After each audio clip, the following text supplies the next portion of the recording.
You guys ever wondered what it would be like if the original gym leaders of Kanto got replaced? I'm talking a universe where the gym leaders of Kanto aren't who we're used to and instead are some of the strongest trainer classes to ever roam the region, each specifying in a unique type and ultimately creating a brand new gym challenge. Well, today we're doing just that and reimagining the Kanto region if the gym leaders got replaced by top-notch trainers. We're also tackling the Elite Four and of course a very surprising champion, so sit back, relax, get cozy, hit that like button, and let's get started with our very first gym leader, and that's a bug catcher named Sam. Now, this trainer is obviously a bug type specialist, but there's also another reason we decided to start our challenge off here. One, it's right before the Viridian Forest, and two, it's a great first challenge for new trainers. I mean, looking back at the anime, Ash had a battle against a samurai in the Viridian Forest, which this trainer is completely inspired by, hence the name Sam, short for samurai. As for Sam's team, he's got a Metapod and a Pinsir as a sense of paying tribute to nostalgia and just making a ton of sense. Now, some of you might think that Pinsir is a bit too strong for the first gym leader, so let's try and balance that out by only giving his ace the following moves: Harden, Focus Energy, and Bind. All in agreement? Perfect. Now moving forward to our next challenge, and that's the second gym leader, Bird Keeper Kobe, who's all about his bird Pokemon being a flying type specialist and all. Being positioned as the second gym leader, players are often going to want to catch a Geodude or even a Pikachu in order to deal with this gym leader, but Kobe here never misses. See what I did there? He's also a supportive gym leader that always helps new challengers spread their wings and fly. His team consists of a Pidgey, Spearow, and his ace Pharaoh, which is a master at dodging attacks, so good luck taking on this gym leader. Next up is the fighting type specialist and our third gym leader, Black Belt Lee. Inspired by Bruce Lee, Lee here embodies the discipline and focus of martial arts, dedicating himself to perfecting his craft and strengthening his fighting type Pokemon. Now, this guy is obviously physically strong, and his fighting type Pokemon further enhance his strength in battles with their sheer determination and focus. Lee's team consists of a Mankey, Machoke, and his ace Primate, which represents how calm, cool, collected he has become in the many years leading up to becoming a gym leader and master martial artist. But not to worry, because not even Bruce Lee himself can stop you, champion in the making. Which takes us up to our next gym leader, the fourth gym leader, Camper David. And being a ground type specialist makes so much sense for our pal David here, because he loves the outdoors, exploring meadows, and even battles in an outdoor gym. He's chock full of energy and a very curious gym leader who is always interested in seeing what challengers have to offer with their own unique Pokemon teams. However, for his team, he uses a Rhyhorn, Nidoking, Nidoqueen, and his ace Sandslash. Now, some of you might be thinking those two fully evolved Nidos are a bit overkill, but you gotta remember, David here loves to explore the outdoors, so him coming across multiple Moonstones is probably possible. Good luck with this challenge. Now moving on to the fifth gym leader and the water type specialist, Fisherman Howie, who's anxiously waiting to reel in his next big challenge. He loves battling just as much as he does fishing. However, due to his passion for fishing, Howie has developed a tactical advantage over many other challengers and even gym leaders, and that's patience. He knows how to wait and utilize the right moment to strike for maximum effectiveness. And battling in a large waterfront with his many awe-inspiring water-type Pokemon further enhances his strategies. His team consists of a Seaking, Tentacruel, Gyarados, and his ace Kingler.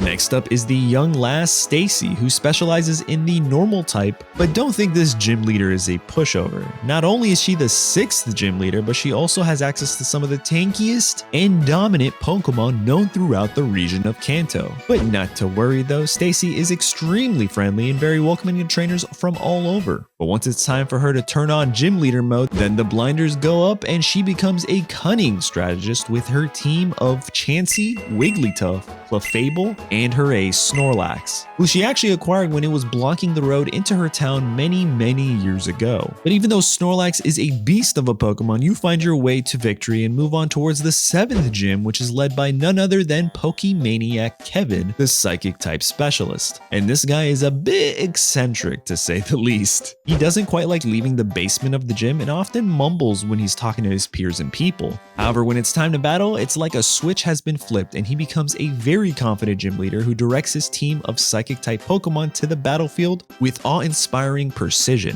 His team consists of a Hypno, Executor, Mr. Mime, and his ace Slowbro. And once you defeat Kevin in a gym battle, he then expresses how that battle has helped him slowly but surely come out of his shell, but not entirely his Poke costume. And the time is here, the final gym leader, and that's going to be Ace Trainer Chad, the Fire-type specialist. Now, I know Ace Trainers don't typically specialize in a specific typing, but Chad here has a fiery passion for battles and challenges, making him a solid final obstacle for any Kanto challenger. Chad has various battle techniques and strategies that help him and his fiery companions use a barrage of blazing attacks, and you ought to bring yourself a nice water type if you hope to overcome this gym. His team consists of a Ninetales, Arcanine, Rapidash, Magmar, and his ace Flareon. You know, for the extra flair and all. But hey, look at you, you did it. Now it's time to tackle the Elite Four of this alternate timeline. But before we do that, might I ask you to like and subscribe to the channel? This is a brand new series I'm starting up, and I need to see if you guys would like more of this in the future. I mean, a ton of you already love my other video series where we mess around with the gym leaders, but replacing all of them is definitely a first. So let's see if we can hit a like goal of 420 likes. Once we do that, well then I guess we're heading to Johto. But enough of that, now it's time to take on the first Elite Four member, and that's going to be Tamer Craig, the poison type specialist. Craig here has mastered the art of intimidation, and that's further reflected by his poisonous Pokemon team. His team consists of a Golbat, Weezing, Muck, Venomoth, and his ace Arbok, giving his team some pretty decent bulk and coverage to say the least. Next up is the second Elite Four member, and that's the distinguishable gentleman known as Sir Bob. Bob embodies the quintessential gentleman of the distant past that fights with honor, dignity, and a touch of class, which is further embodied with his type specialty being Rock-type Pokemon. But it's not just Rock-type Pokemon, it's also fossil Pokemon, which I guess you can say Sir Bob also has in common with them, you know, being a fossil and all. Anyway, his team consists of a Golem, Onix, Kabutops, Amistar,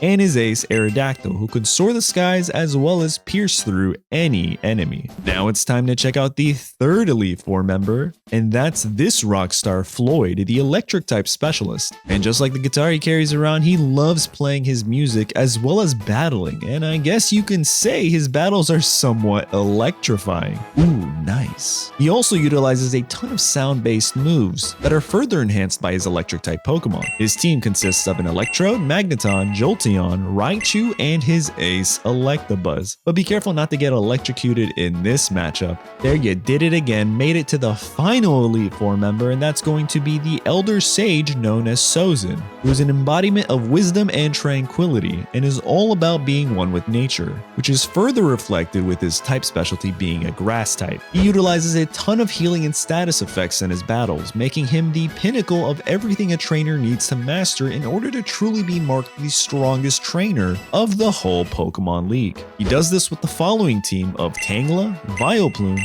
Victory Bell, Aerosuck, and his ace and starter Venusaur. Now, for those of you who get all riled up when a trainer gets a starter Pokemon on their team, might I redirect you to Sinnoh's own Gardenia and Flint? Okay, awesome. Moving on to the culmination of your efforts, leading up to the final hurdle, the champion battle, and that's going to be up against youngster Joey. Oh yeah, I bet you guys didn't see that coming. And he's got a Kangaskhan, Dragonite, Articuno, Zapdos, and Moltres, as well as his ace and possibly the strongest Pokemon ever to roam the Kanto region, his very own Shiny Raticate. Ooh, spicy. Thanks for watching. Check out this video next and see you soon.